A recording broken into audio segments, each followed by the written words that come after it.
Hop, c'est parti. Donc bonjour à toutes et à tous et merci de vous joindre à nous ce matin. De manière habituelle, plusieurs d'entre vous sont déjà un peu des habitués de ce rendez-vous, qui est un rendez-vous très, très informel, en mode machine à café, machine à thé en ce qui me concerne, du matin autour du sujet de la standardisation du MAS et autres sujets associés. Donc, on n'est pas sur un thème trop défini volontairement. Il y a cette idée assez confortable pour les organisateurs que nous sommes, qu'il n'y a pas d'ordre du jour, prédéfini, ni de présentation, en tant que telle, mais qu'on est plus là pour, soit partager nos questions du moment, soit éventuellement même des choses qu'on est en train de faire, des projets dont on a envie de faire état d'une façon ou d'une autre. Habituellement, là, la discussion prend des directions, très variées et souvent intéressantes, sans que ce soit prémédité. En tout cas, c'est pas prémédité de notre part. Hem Voilà, donc on a jusqu'à 9 heures. Alors en ce qui me concerne, moi je quitte à 9h55. J'ai une réunion à 10 heures sur laquelle il ne faut pas que je sois en retard. C'est peut-être le cas pour plusieurs d'entre vous. Sentez-vous très libre de toute façon, hein, puisque ça reste vraiment un temps, informel. Quand vous prenez la parole, n'hésitez pas à rappeler, qui vous êtes, ce que vous faites pour que tout le monde, ait bien cela, en tête. Hem Et puis, bah, on peut peut-être, commencer tout simplement ça par, voilà, est-ce qu'il y a des premiers sujets qui vous occupent, qui vous préoccupent, vous questionnent actuellement, sur lequel, vous avez envie soit de partager quelque chose, soit d'avoir de l'information, sachant qu'autour de la table, il y a à la fois l'équipe d'affaires et mobilité, il y a aussi, Mélanie Vessier, la JPM, et puis il y a les autres participants qui eux-mêmes ont leurs propres expériences et peuvent certainement aussi apporter des choses, donc n'hésitez pas. Puis le principe, c'est que toutes les questions n'ont pas forcément de réponse, mais dans l'instant du moins, mais qui peuvent être documentées et repartagées, et traitées par ailleurs aussi. C'est aussi le but, de cet échange. Je sais pas si quelqu'un veut démarrer, non pas les hostilités, mais en tout cas les débats, l'échange.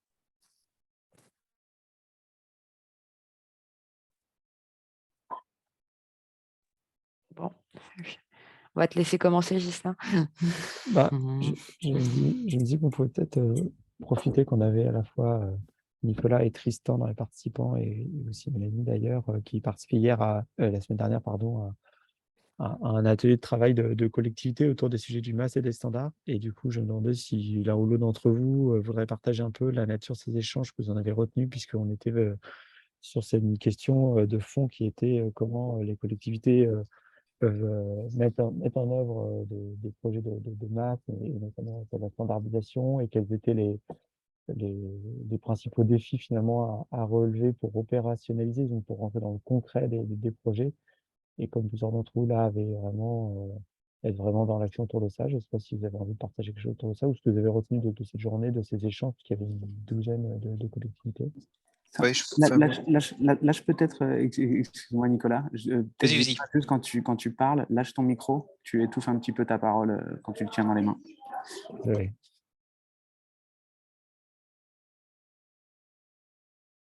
C'est à toi Nicolas. Merci.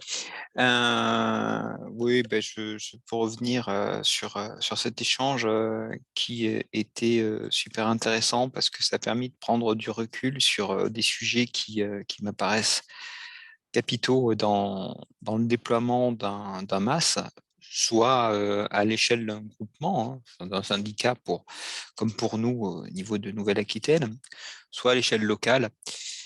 Je pense qu'on a travaillé sur un format et sur des sujets qui nous ont permis, de poser les bonnes questions. Je pense tout particulièrement sur la question des différents acteurs et des différentes stratégies à déployer, au niveau d'un MAS.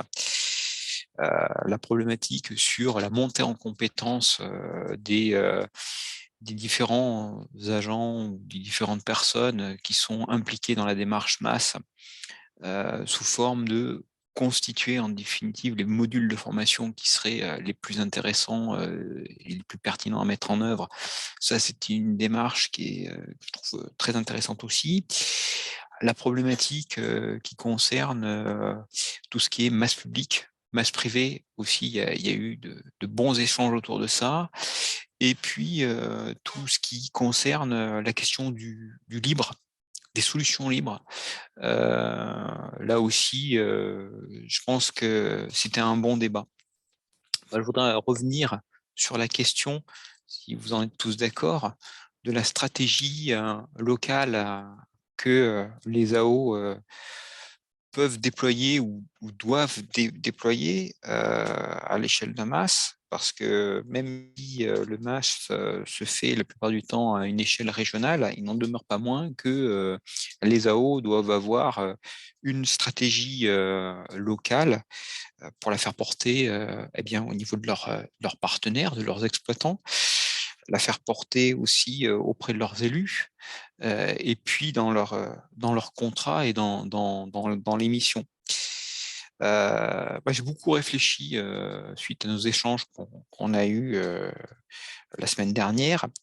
Et je me suis dit, mais le MAS, le déploiement d'une stratégie MAS à l'échelle locale, pourquoi ça ne serait pas une réflexion autour de ce qu'on appelle, alors ça me fait penser à mes anciens cours de marketing, excusez-moi, mais au marketing mix et les 4P, quoi. Parce que c'est ce qu'on retrouve dans un MAS.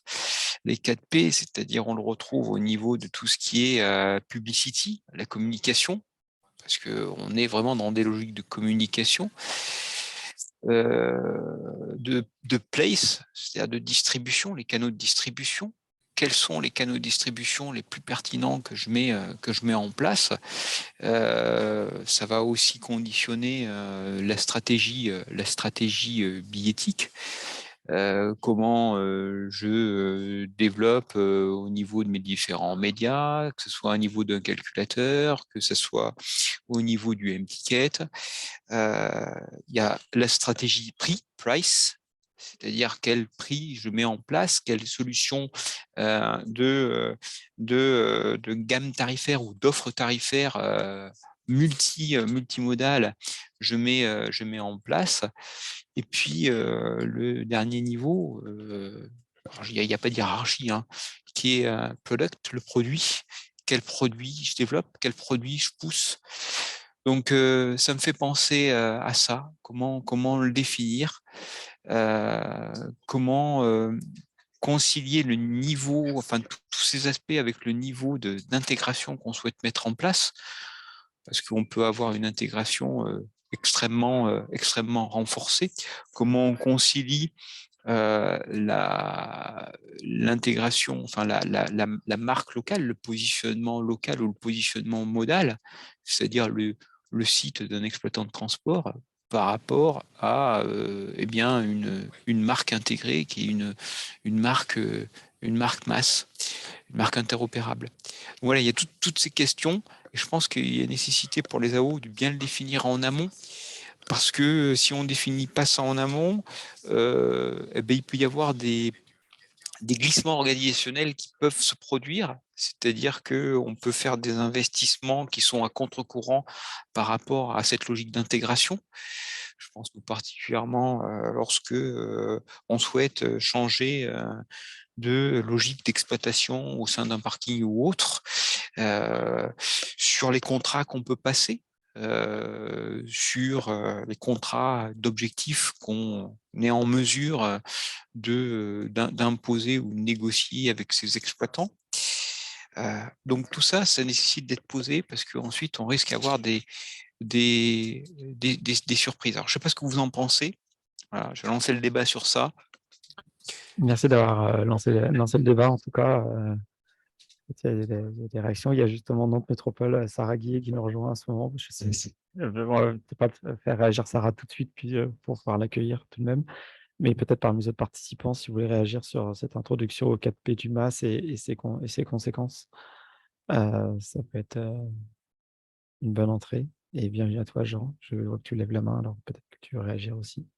Oui, bonjour à tous. Est-ce que vous m'entendez bien? Très bien. Oui, merci. Donc, j'enseigne de la DJTM. Je me permets effectivement de réagir sur cette première intervention de Nicolas. Merci beaucoup pour ce partage. J'ai malheureusement pas pu participer à l'atelier de la semaine dernière, mais dans les éléments de discussion là sur ce MAS, j'ai trouvé très intéressant, oui, le sujet de la stratégie au niveau local. Local voulant dire éventuellement local, par exemple, à l'échelle d'un Grand Poitiers, mais local voulant aussi dire régional. Et du coup, une question que je soulève, que je partage avec vous, quelle vision avez-vous de l'articulation entre justement ce qu'on pourrait définir localement à l'échelle d'une métropole versus ce qui est fait à l'échelle de la région? Et dans le cas d'espèces, comment, Nicolas, vous voyez l'articulation avec ce que pourrait faire une Nouvelle-Aquitaine, notamment NAM? Est-ce que c'est des notions d'intégration? Est-ce que c'est complémentaire? Enfin, je suis assez intéressé par votre vision de comment on peut concilier les différentes approches territoriales, le territorial ne voulant pas dire qu'un niveau de territoire, mais plusieurs territoires. Alors, Merci. il y a une complémentarité, effectivement. Alors, bon, il y a une mutualisation au niveau des outils qui sont mis à disposition par le syndicat. Il y a un partage des enjeux au niveau de la question de la gouvernance, mais il n'en demeure pas moins que si on a des outils qui sont fléchés Nouvelle-Aquitaine ou qui sont mutualisés pour chacun des membres, il doit y avoir une stratégie locale. Alors, comment ça s'articule? Je pense qu'il doit y avoir peut-être une approche, une réflexion sur le déploiement de ces outils, peut-être à l'échelle de bassins de mobilité ou d'unités territoriales qui sont moindres que la région. Et il doit y avoir aussi un accompagnement de la part du syndicat en termes de réflexion sur la stratégie qui peut être menée à l'échelle locale et la stratégie au niveau régional. Donc cet accompagnement me paraît important parce que autant de membres, autant de stratégies, de possibilités différentes. Et nous, ça se voit avec des niveaux d'intégration au niveau de Nouvelle-Aquitaine Mobilité qui sont, les membres n'ont pas le même niveau d'intégration. Il y en a qui ont une intégration beaucoup plus renforcée avec une billettique intégrée. Et il y en a qui ont un niveau moins renforcé. Donc, je pense que ça se discute en fonction de chacune des typologies et chacune des orientations des membres. Puis il y a des particularités territoriales. Il est bien évident que les logiques de mobilité au sein d'un membre comme La Rochelle, ce n'est pas la même chose que Bordeaux en termes de complexité ou que nous sur Poitiers, il n'y a pas les mêmes enjeux. Donc effectivement, faire concilier nos enjeux locaux avec ce qu'on a collectivement défini à l'échelle régionale. Je pense que ça passe par un accompagnement avant tout, quoi. Je ne sais pas si j'ai répondu, Jean, à la question. Complètement. C'était clairement, oui, en lien direct avec la question que je soulevais. Peut-être pour challenger, oui, ces éléments, mais on est vraiment là dans la discussion. Est-ce que NAM se limite à, entre guillemets, et c'est pas péjoratif, à un rôle d'accompagnement? Est-ce que dans votre esprit, quand on parle par exemple de mutualisation, est-ce que c'est juste des outils au sens, je sais pas, j'ai mutualisé un outil sur la donnée ou sur les aspects billettiques? Est-ce que c'est une mutualisation au sens, je mets en place, et là je suis plutôt sur les aspects d'information voyageur, je mets en place un référentiel d'arrêt où j'ai aussi mis un référentiel de données au-delà des arrêts? Est-ce que j'ai mutualisé d'ailleurs l'information en temps réel pour que on puisse avoir quelque part un temps réel concentré à peu près et de qualité, ce qui serait intéressant pour faire des services à l'échelle régionale? Est-ce que c'est ce genre de choses qu'on dit outils mutualisés? Il y a des outils effectivement qui sont mutualisés, il y a des investissements qui sont mutualisés. Quand on souhaite partir sur, je prends l'exemple de la billettique, sur un niveau d'équipement en termes de billettique, on essaye de partir avec des membres qui sont sur une même échelle ou un même niveau que nous en termes d'enjeux, ce qui est très important pour les AO parce que ça permet de partager des effets d'expérience, mais aussi en termes d'équipement, des économies qui sont quand même vraiment très substantiel. Donc, je pense que cette notion de mutualisation en termes de gestion des coûts et en termes de déploiement à l'échelle du syndicat, c'est quelque chose qui est très important et très intéressant. Ensuite, je pense que sur la qualité de la donnée, c'est pareil. Cette réflexion se fait aussi sur la qualité de la donnée et sur la façon dont on enrichit le référentiel multimodal. Donc, ça touche Clairement, oui, aussi. il y Ouais. a, il y a- il y a un enjeu, oui, je me permets, oui, excusez-moi oui, réagir. Il y a un enjeu pour moi, oui, de qualité des données. Quelque part, la discussion ou la question que je soulevais, c'était sur quand on parlait de l'articulation entre le local et le régional, c'est est-ce qu'il y a, et peut-être dans le cas de NAM, est-ce qu'il y a un rôle un peu, j'allais dire, opérationnel de NAM. C'est dommage, oui, qu'il ne soit pas là.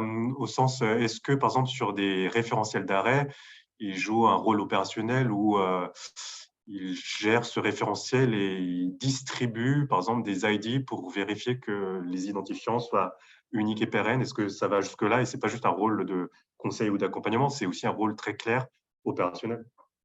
C'est très clair sur, par exemple, je vais te prendre un exemple qui est assez concret sur les arrêts qui sont coexploités. Voilà. Là, il y a un véritable accompagnement sur ça parce que, comme tu l'as très bien souligné, la difficulté de tout ce qui est les arrêts coexploités, c'est les ID de correspondance. On a vite fait de se prendre les pieds dans le tapis et lorsque on se prend les pieds dans le tapis au niveau des ID, bah, on se prend les pieds dans le tapis sur tout le long de la ligne, puisque ça risque de poser des problèmes au niveau du temps réel aussi. Donc effectivement, il y a un véritable accompagnement sur ça. Et aussi, je voudrais rajouter, il y a un accompagnement sur la montée en compétence des adhérents sur les outils qu'elles ont, les systèmes d'exploitation qu'elles ont en local et la façon dont elles pourraient monter en compétence sur la valorisation de la donnée. Ça, c'est important aussi. Et puisqu'on est parti sur ces relations finalement entre échelle régionale, échelle locale au sens de métropolitaine ou d'agglomération, je me disais qu'il y a peut-être des réactions du côté de Tristan pour la région Grand Est et ses métropoles, ou peut-être de Sarah, d'expérience à Nantes avec du coup la région Pays de Loire. Je révise ma géographie au passage, j'essaie de ne pas faire trop d'erreurs. Et peut-être d'autres, hein, sur ces articulations et ces approches stratégiques et opérationnelles entre régions et locales. Est-ce que ça se passe de la même façon qu'en Nouvelle-Aquitaine? Déjà, c'est pas forcément structuré pareil. Je sais dans d'autres régions, c'est pas forcément un syndicat mixte. Quelle est l'approche actuelle? Est-ce que c'est le même niveau de maturité? Vous en êtes plus loin, plus avancé, moins loin, peut-être différemment? Je sais pas s'il y a des réactions partagées là-dessus. Ouais, je veux bien rebondir rapidement sur ce qu'a dit Nicolas, qui était très complet et on s'est bien retrouvé dans les échanges qu'on a eu la semaine dernière à Bordeaux, dans les locaux de NAM. En fait, ça rejoint l'objet de l'atelier, enfin des ateliers qu'on a eu, animés, pitchés, on n'a pas un seul modèle, on a plusieurs stratégies possibles, plusieurs scénarios, ne serait-ce qu'en fonction des niveaux de collectivité, mais aussi, on le voit bien, Nouvelle-Aquitaine Mobilité a un modèle sous forme de syndicat, ce qui n'est pas le modèle retenu en région Grand Est, mais on se retrouve dans cette notion d'accompagnement, presque, j'allais dire, de principe de subsidiarité, parce qu'on a des petites collectivités qui nous ont clairement dit ce qu'elles pouvaient faire ou ne pouvaient pas faire, et comment mieux le faire avec l'aide de la région. Donc, ce que disait Jean sur des outils mutualisés, on n'est pas encore prescripteur. On va essayer de l'être plus, effectivement, sur la notion de données et de... Oui, pardon. Moi-même, je fais la chasse aux acronymes, donc je vais éviter de... Voilà, NAM, Nouvelle-Aquitaine Mobilité. Merci, Anne. Sur la question des données, effectivement, on va vouloir monter en qualité ensemble. Donc, il va falloir quand même qu'on mette en place des préconisations de plus en plus. Et cette question des arrêts nous préoccupe au sens où c'est un sujet qui n'est pas nouveau, en tout cas, qui a bien occupé mon prédécesseur et sur lequel j'aimerais qu'on soit plus, comment dire, qu'on joue plus collectif parce qu'on c'est une perte d'énergie et de temps pour corriger ça a posteriori, comme Nicolas le disait, hein, on voit le problème sur des correspondances entre réseaux et entre modes. Et En puisque tu fait, évoques la subsidiarité, Tristan, justement, ouais, je pense à un concept important, même si ça peut paraître un gros mot par ailleurs, ça, ou en tout cas un terme compliqué, mais je pense que c'est une question mais qui peut aussi être reformulée, mais qui en tout cas paraît importante quand on parle justement ouais, d'échelle territoriale. On a aussi là l'échelle nationale qui est représentée, donc cette notion exactement, de finalement décider au meilleur niveau et si possible le plus bas niveau ouais, territorial, pas bas, il y a un péjoratif là-dedans, qu'on sera au plus proche du terrain, disons. ouais. Comment ça se vit concrètement? Parce que c'est une source de tension potentielle, c'est bien beau comme concept, mais Mmh, dans la pratique, c'est-à-dire que tout le monde n'est pas forcément d'accord sur où est-ce qu'il faut mettre le curseur sur un sujet. Là, vous prenez sur les arrêts, mmh. sur d'autres sujets de données ou est-ce qu'il y a un consensus, par exemple, à l'échelle régionale entre la région et les différents, acteurs locaux sur, qu'est-ce qui est vraiment dans le périmètre de la région? Qu'est-ce qui est local? Qu'est-ce qui est entre les 2 mais on sait C comment le gérer? Ça fait toujours consensus ou ça fait l'objet de débats, Ouais, c'est alors quoi les termes un peu du débat, je pense qu'il faut sans cesse, c'est pas forcément positif, mais il faut, assez régulièrement clarifier les rôles, quand on a des nouveaux cas qui se présentent, sur, le rôle de la région, le rôle des AOM, de leurs exploitants, parce que ça rentre aussi beaucoup en jeu. En fait, on a des AOM qui vont, déléguer beaucoup de comment dire? De travaux autour de la donnée à leurs, exploitants de transport ou d'ailleurs d'autres sociétés.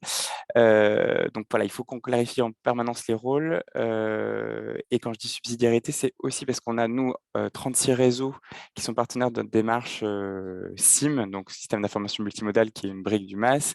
On a on va dire à peu près la même périmètre de communauté autour de la plateforme, de génération de code barre 2D, qui est le projet qui a été lancé assez récemment par la région Grand Est. Mais en fait, on a énormément plus d'une centaine de nouvelles autorités organisatrices des mobilités dans la région qui ont pris la compétence. La région a, je crois, très, très peu pris la compétence à la place des collectivités locales. Donc, on va se retrouver avec beaucoup de projets autour des mobilités. Je pense en particulier des services de transport à la demande.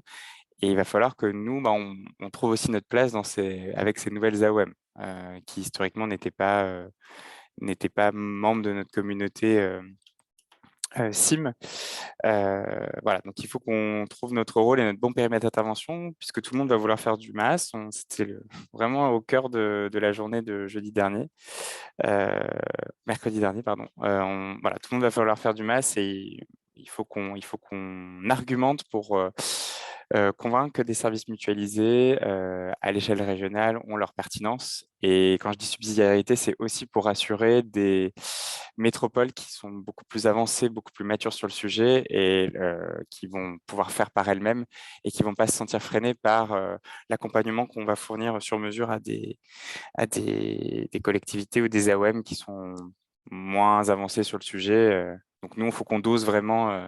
Quand je dis subsidiarité, c'est aussi accompagnement sur mesure, en fait, pour la région.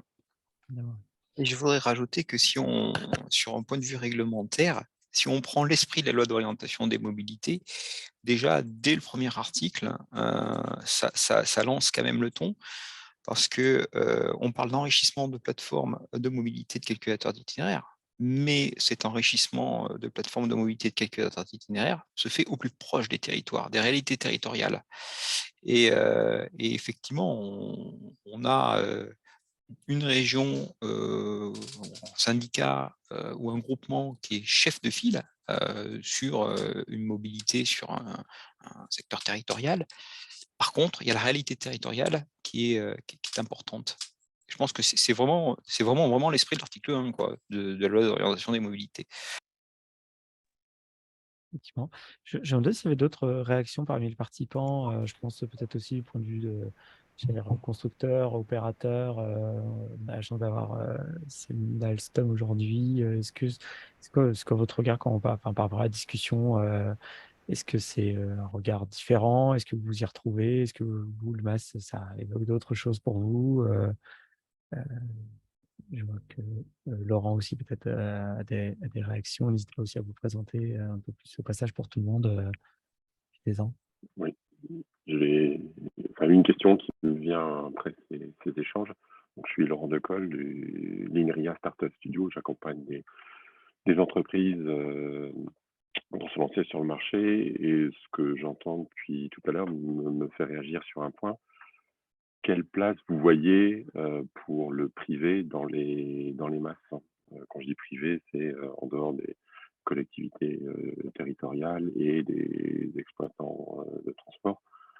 Est-ce qu'il y a une place pour le privé? Et le lien avec ça, c'est que comment on peut avoir accès à des données standardisées qui soient agnostiques de tout territoire?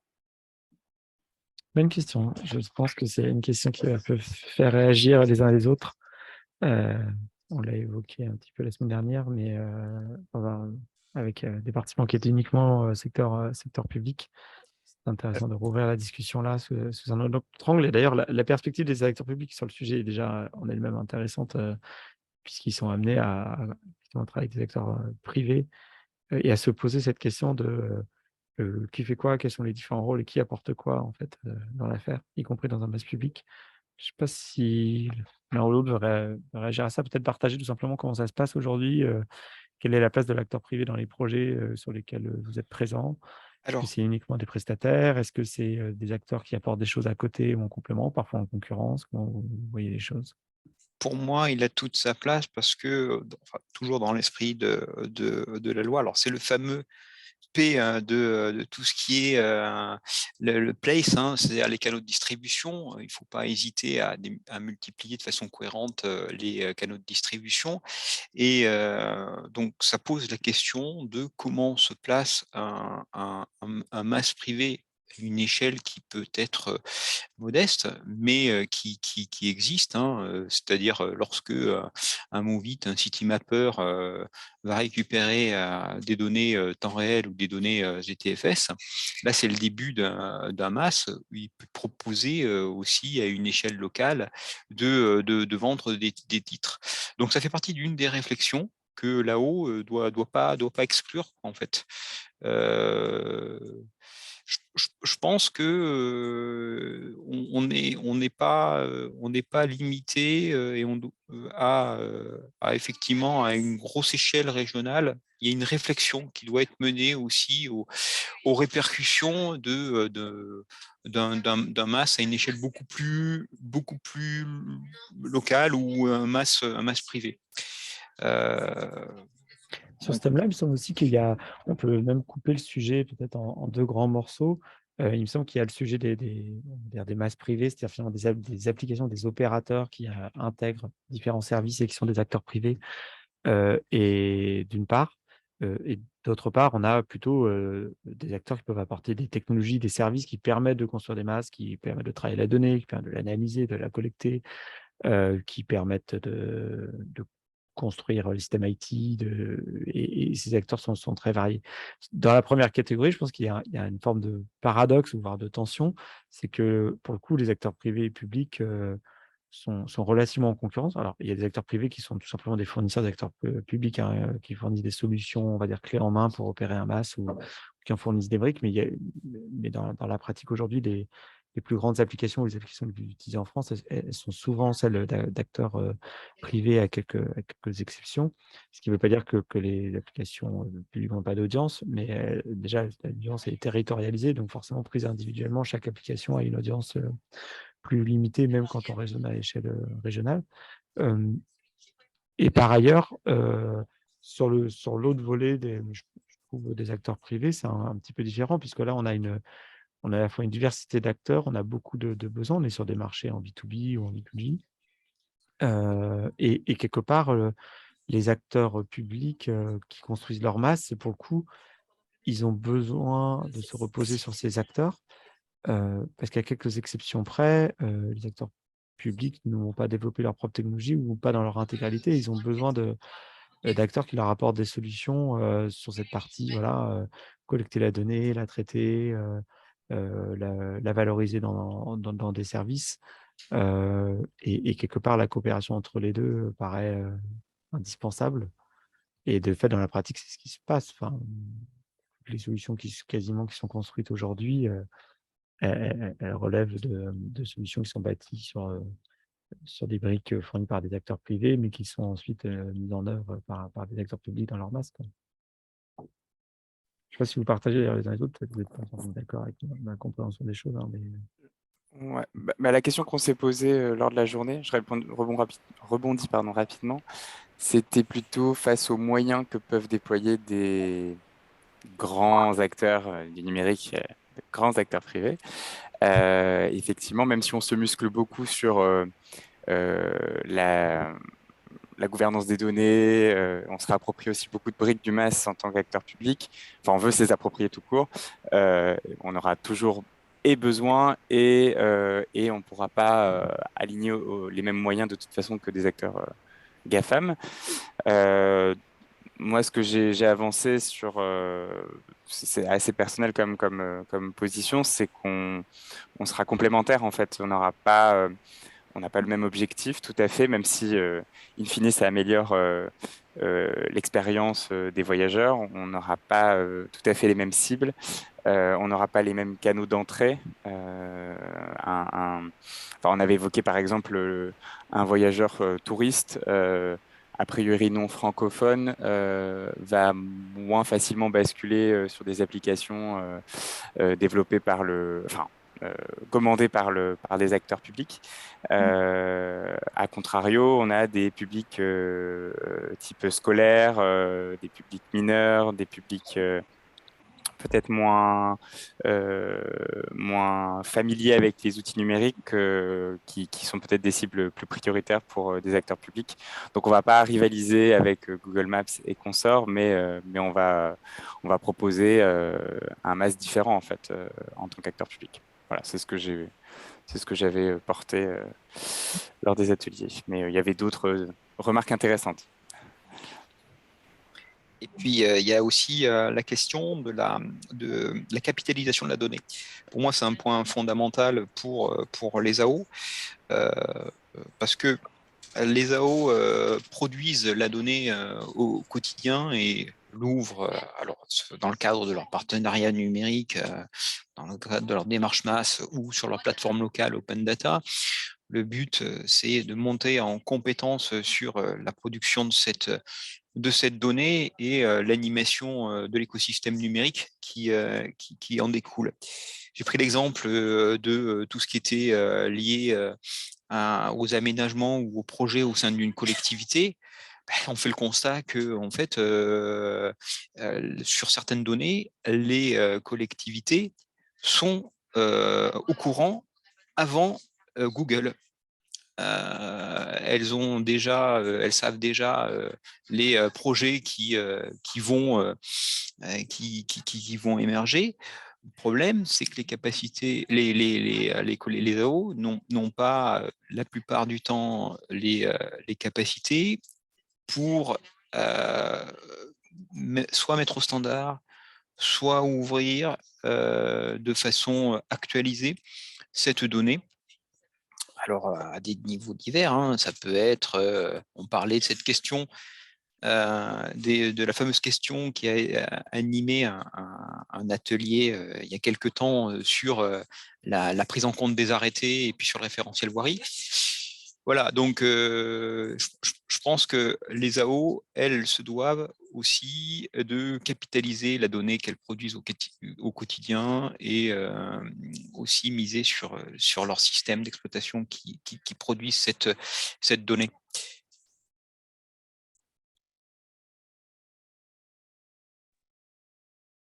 Laurent, ça répond à votre attente ou à ce que vous en pensiez ou les choses sous un autre œil. J'ai bien compris, vous accompagnez en fait un certain nombre de startups qui sont issues de la De recherche startups, d'ailleurs, ouais. qui sont sur la technologie, qui ont des choses à faire. Exactement. Vous avez des expériences Non, peut-être, même des retours d'expérience là-dessus? oui, en fait, on est en train de lancer un MAS pour les entreprises. Donc, on veut segmenter le marché d'une certaine manière en disant voilà, on n'est pas forcément territoriaux, parce que les bassins de mobilité sont souvent à cheval sur plusieurs territoires. On peut prendre le cas du nord de Paris et du sud des Hauts-de-France, qui sont dans deux régions différentes et qui ne sont pas forcément très, très bien connectées. Et quelque part, ce que je retiens de ces conversations, alors je comprends que derrière, il y a le grand méchant Google, parce qu'il y a des moyens colossaux pour investir ces sujets, mais il n'y a pas que Google sur ces sujets, il y a aussi une multitude de petites entreprises qui veulent exister. Et ce que je sens aussi dans les échanges, c'est que est-ce que le privé et le public sont des partenaires ou des concurrents sur ce marché? Je reste convaincu que ce sont des partenaires, que chacun peut apporter un morceau de son activité. Et le nerf de la guerre, derrière tout ça, c'est l'accès aux données. Juste pour reprendre un exemple qui m'est cher, c'est qu'on cherche aujourd'hui à travailler sur un territoire pour lancer ce mass entreprise, et on a toutes les difficultés du monde à pouvoir se connecter sur un territoire ou sur des datas qui soient fiables et multimodales. Donc voilà, c'est ma réflexion, c'est de dire concurrents complémentaires, mais que par la base de ce partenariat est basée sur la data et sur l'ouverture de la data, qui est encore loin, loin, loin d'être évident à ce jour dans toutes les AO. Ah, tout à fait. Alors là, tout à fait d'accord. La culture de la donnée, elle se décrète pas, et c'est un paradigme qui est très très difficile à changer au sein des AO. Pour plusieurs raisons, hein, pour des raisons avant tout organisationnelles, je pense. Parce que quand une donnée au sein d'une collectivité est mal gérée, mal organisée, ça veut dire que l'organisation qui est derrière n'est pas adaptée pour. Parce qu'il y a des effets silos, parce que il y a pas de transversalité, parce que on n'a pas revu le rôle des DSI en amont. Donc effectivement, c'est contre-intuitif tout ça. C'est pas facile à mettre en place. Cette démarche aussi, ça nécessite de, on va dire, bancariser la donnée pour les collectivités, savoir quelle est la donnée qui est importante, aussi bien en interne ou en externe, maîtriser les enjeux de la donnée qu'elle possède, quels sont à quoi cette donnée va servir à la collectivité pour mieux organiser en interne, comment cette donnée va servir pour mieux animer un écosystème numérique qui va produire des solutions et des outils qui, sur un territoire, vont être porteurs. Voilà. C'est vraiment cette démarche de la donnée, c'est quoi? La donnée, c'est du patrimonial, et il faut organiser ce patrimoine, architecturer sur patrimoine, pour répondre à différents usages au sein d'une AO. Et effectivement, là, c'est compliqué, parce que effectivement, ça demande de sortir du vertical et de décloisonner complètement.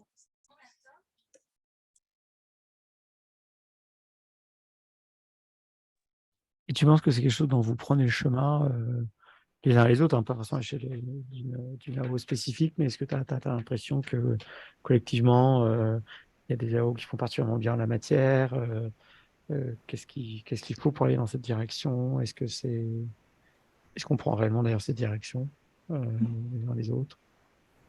Et comment faire avec aussi en l'état? Parce que peut-être que dans 10 ans ou 15 ans, on aura une maturité différente, mais en l'état, comment tu fais avec ça dans ton quotidien, les uns les autres? Comment vous faites prendre en compte cette dimension de culturelle finalement, et dans le rapport à la donnée, organisationnelle aussi, dans la capacité à faire autour de ces sujets? Si je peux intervenir, bonjour à tous. J'ai loupé le tout début de votre réunion, je suis vraiment navrée. Dans ce cadre-là, moi je pense que la LOM là nous met face à ce qu'on doit produire, et donc nous emmène vers tout ce qu'on a dit depuis tout à l'heure, hein, le fait de décloisonner et de mettre à disposition nos données. Pour mettre à disposition nos données, on a un certain format à à respecter. Et on a aussi l'obligation, parce que c'est normal, de mettre à disposition de la donnée qui soit propre et de qualité. Donc, ça fait beaucoup, en fait, beaucoup de choses à faire qui n'étaient pas nécessairement aujourd'hui traitées de façon très stricte, tant qu'on n'avait pas à exposer spécialement les données pour qu'elles soient réutilisées.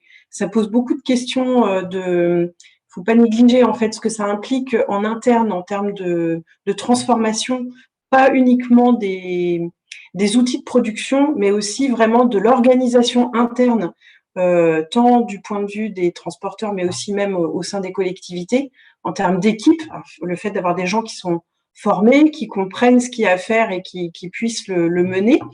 Et puis, parce que jusque-là, on part de loin, mais je pense que les transporteurs, pour beaucoup, pensaient que c'était leur petit trésor et que même déjà fournir ça à la hausse, c'est compliqué. Donc, passer le cap de le fournir à tout le monde, c'est aussi quelque chose d'assez difficile. Donc, il y a un vrai travail de changement à mener au sein de l'AO auprès de son ou de ses opérateurs. D'ailleurs, le fait d'embarquer d'autres opérateurs de d'autres mobilités, ça aide aussi à montrer à l'opérateur historique que il n'est pas tout seul et qu'il faut qu'il soit embarqué dans le système. Et après, voilà, vraiment la problématique qu'on a aujourd'hui, c'est de faire de la donnée propre, de la mettre au format, d'avoir les équipes qui sont en capacité de le faire, et aussi d'avoir des systèmes qui permettent de mettre à disposition cette donnée pour qu'elle soit réutilisée comme on nous le demande, de façon entre guillemets illimitée, quoi. Et ça, c'est aussi des transformations structurelles sur les architectures de production de données. Et quand on creuse aujourd'hui, tout ça n'avait pas forcément été bien prévu. On est sur des systèmes un petit peu vieillissants. Enfin, en tout cas, c'est le cas chez nous. Mais du coup, on y travaille. Ne doutez pas qu'on y travaille, mais par contre, ça va pas se faire en claquant des doigts. Et on a des processus de construction là qui reprennent tout depuis la base et qui vont mettre un petit peu de temps avant de produire leurs effets pour que ce soit bien visible pour tout le monde, quoi. Voilà. Et pour faire le lien avec ce que vous disiez aussi précédemment, nous, à la métropole, on travaille avec la région depuis 2005 sur la partie information voyageurs. On est, je crois, la seule AO de notre groupement. On est 12 AO dans la région Pays de la Loire à s'être associés à la région pour produire nos données en système d'information multimodal. On est la seule AO à avoir, entre guillemets, interdit à notre opérateur de créer son propre calculateur d'itinéraire pour ne réutiliser que celui qu'on avait construit tous ensemble au niveau régional.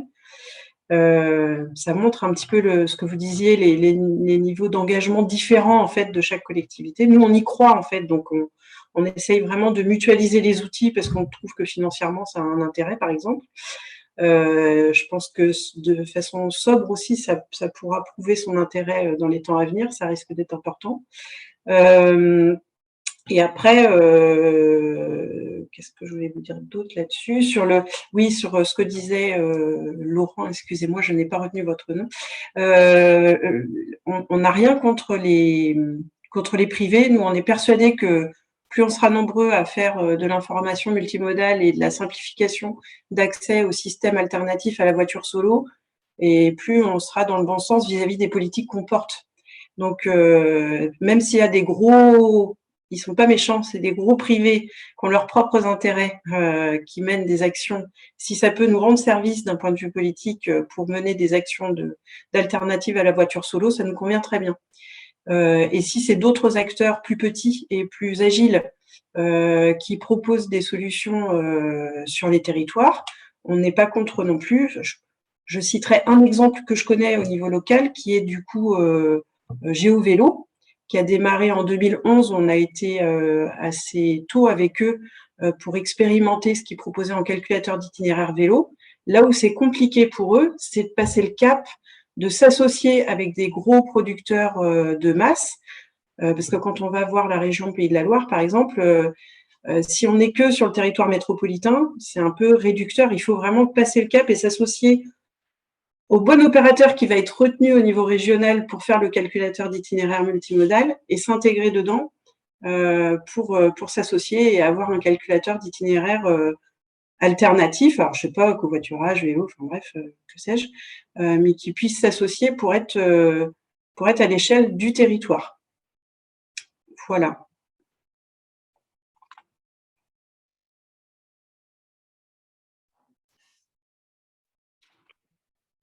Ce que j'en comprends, c'est que effectivement, je suis d'accord avec vous, il y a une nouvelle allocation des ressources qui sont nécessaires et plus de transférer ces ressources vers la data avec un objectif qui est, à mon sens, pas encore tout à fait partagé. L'idéal serait d'avoir un objectif commun et des responsabilités comment assumer par chacune des parties, publiques et privées. Je pense surtout à des services complémentaires comme le calculateur d'itinéraire. Voilà, c'est ce qu'on a développé. On a fait un calculateur d'itinéraire multimodal. Et puis aussi, ça va pouvoir s'associer sur des objectifs de vente et de développement de réseaux alternatifs de vente. Et là aussi, je pense qu'il y a une vraie complémentarité à trouver entre le public et le privé sur ces sujets. Mais ça nécessite, oui, effectivement, d'avoir un partage clair de ces objectifs et peut-être aussi une réallocation des ressources pour tous. Merci. Il nous reste 10 minutes et au risque de désaxer complètement la conversation, mais parce que je trouverais que ce serait intéressant de pouvoir en discuter. Peut-être Céline, si tu es là. Je l'ai dit tout à l'heure au tout début de la conversation, Céline est d'Alstom Transport. Il s'intéresse aux questions du MAS et moi je trouverais intéressant que potentiellement on ait le regard d'un constructeur, justement, constructeur, matériel roulant, ferroviaire, sur ces questions-là, qui va du coup normalement être sensiblement différent de tout ce qu'on vient de dire, mais qui, je pense, est d'intérêt. Alors, sensiblement différent, j'en sais rien. En tout cas, ce qui est sûr, c'est qu'effectivement, on a des enjeux d'intermodalité et je pense qu'on partage tous autour de la table le sentiment qu'à un moment donné, on doit tous œuvrer pour aller faire un report modal vers du transport éventuellement collectif et plus vert. Et donc, c'est vrai que nous, on s'intéresse et on a développé une solution pour essayer de superviser un peu le flux intermodal, mais on ne va pas forcément aller chercher le passager. L'important d'avoir ces données pour nous, c'est aussi pouvoir optimiser le système de transport dans son ensemble et ses interconnexions avec les autres modes de transport, et derrière pouvoir offrir des choses intéressantes pour les différentes métropoles et les différents opérateurs. Et donc la clé, en fait, c'est le partage de la data, c'est le partage de la donnée, c'est pouvoir accéder à cette donnée, et aujourd'hui, pour être, on va dire, pertinent dans ce qu'on pourrait proposer, on aurait, je pense, besoin d'accéder à cette donnée. Et moi, ce que je comprends de toute la discussion de ce matin, c'est que c'est complexe de la mettre au propre, de la mettre à disposition. Et j'entends, et ça me rassure un peu, sur la complémentarité privée-publique. Et je me dis que la clé du succès, elle est effectivement dans le partage de données, où chacun peut s'y retrouver et offrir à la fin des choses pertinentes pour l'usager et pour la métropole, et pour la région et le territoire, en fait, quoi. Mais voilà, moi je vois qu'effectivement en interne à Alstom, on a cette difficulté d'accéder à ce type de données pour finalement être pertinent dans ce qu'on pourrait vraiment offrir, quoi. Et pour le coup, comment vous animez ça justement chez Alstom, ces interrogations, ces questionnements? Est-ce que c'est des réflexions que vous conduisez principalement en interne? Quels sont vos interlocuteurs à l'extérieur? Comment fonctionne Alstom là-dessus pour adresser ces sujets qui sont éminemment connectés en fait à l'extérieur? Alors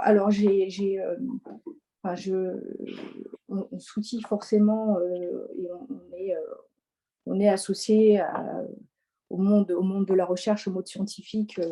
On a pris des gens chez nous qui sont en capacité de pouvoir gérer la donnée intelligemment. Par contre, je pense qu'aujourd'hui, les partenariats pour aller accéder à des données pertinentes, on n'est pas forcément arrivé à trouver ces partenaires qui nous permettent d'être pertinents, quoi. Alors, forcément, on a des expérimentations en cours dans différentes villes avec les opérateurs, hein. Je n'ai pas forcément la prétention de connaître la totalité du sujet pour l'instant, parce que je démarre au niveau du service innovation depuis une petite année, et je m'intéresse effectivement à ces sujets-là parce que je vois que c'est très complexe. Et nous, on ne cherche pas à se positionner comme notre business, il est du B2B, il n'est pas vers l'usager. Donc, on est vraiment plutôt à la recherche d'un système qui permettrait de rendre plus efficace le système de transport dans sa gestion de flux, dans sa gestion de l'énergie et dans sa capacité à attirer quand même des usagers. Mais ça reste... voilà, on n'est pas du tout en concurrence. Mais par contre, on a besoin de cette donnée. Alors, il y a une question de gouvernance qui est très importante. C'est effectivement la région, je vois la remarque de Laurent, doit devenir le tiers de confiance dans la data. Oui, effectivement, mais alors, ce qu'il ne faut pas oublier, c'est qu'à la base, il y a des investissements qui se font de la part des AO et qui ont un impact sur la qualité de la donnée et des orientations de la part des AO en termes d'investissement. Je prends l'exemple d'un SAE. Quand on investit sur un SAE, la mise à niveau d'un SAE, ce sont des orientations qui vont avoir des conséquences sur, par exemple, la production du temps réel, c'est-à-dire la production du SIRI. Donc effectivement, c'est là où la notion orientation locale, orientation régionale ou à une autre échelle a son importance. Je n'en demande pas moins que les investissements, ils sont ces orientations qui se font à l'échelle des AO. Ensuite, il y a une mutualisation effectivement de certains outils, comme les outils billettiques, mais voilà, la production de la donnée, elle vient des systèmes qui doivent eux aussi évoluer. Donc, il y a une orientation locale qui est assez forte. Ensuite, la question des standards, effectivement, elle est importante. Parce que dans un monde rêvé, c'est que toutes les AO puissent ouvrir leurs données aux standards. Donc, ça nécessite de connaître les standards, de maîtriser les standards et d'avoir cette capacité de produire une donnée régulièrement mise à jour en termes de standards. Là aussi, c'est une question d'organisation et de connaissances au sein des collectivités. Et effectivement, c'est très hétérogène et c'est une démarche qui n'est pas si simple que ça, quoi.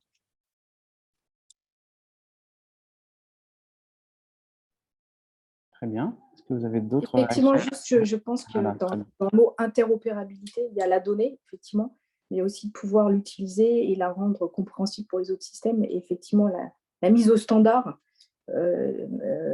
par les différents systèmes qui fournissent ces données est la clé de la réussite, me semble-t-il. Sur ce point-là, peut-être, pour le vivre chez nous, la problématique, c'est qu'on a des systèmes d'aide à l'exploitation qui existent depuis longtemps dans nos réseaux. Et bon, il y en a certains qui étaient vieillissants, qui sont prévus en rénovation, sur lesquels on va demander du coup, sur les nouvelles versions, de passer avec les standards. En revanche, on en a qui ne sont pas prévus d'être changés tout de suite et pour lesquels, quand on fait une demande pour basculer sur de la donnée standardisée, les prestataires nous sortent des chiffrages qui sont hors de capacité financière de la collectivité. Donc, dans la LOM, il a été demandé et aux opérateurs de transport et aux AO de fournir la donnée, mais on n'a pas dit aux industriels qui mettent en disposition ces outils dans les bus et dans les trams de produire de la donnée dans un format normalisé. Donc, il manque juste un tout petit maillon dans la chaîne pour que tout le monde se mette en ordre de bataille de façon raisonnable, quoi. Voilà, donc c'est juste un petit point de détail pour dire qu'on devrait tous être dans le même sens pour que ça marche bien, quoi. Et à un niveau plus modeste, le coût et la mise à disposition des API pour une AO. c'est un truc tout bête, quoi. Mais voilà, il y a des questions d'architecture, il y a des questions de mise en disponibilité sur les appels API, et ça, mine de rien, c'est pas gratuit, quoi. Très bien.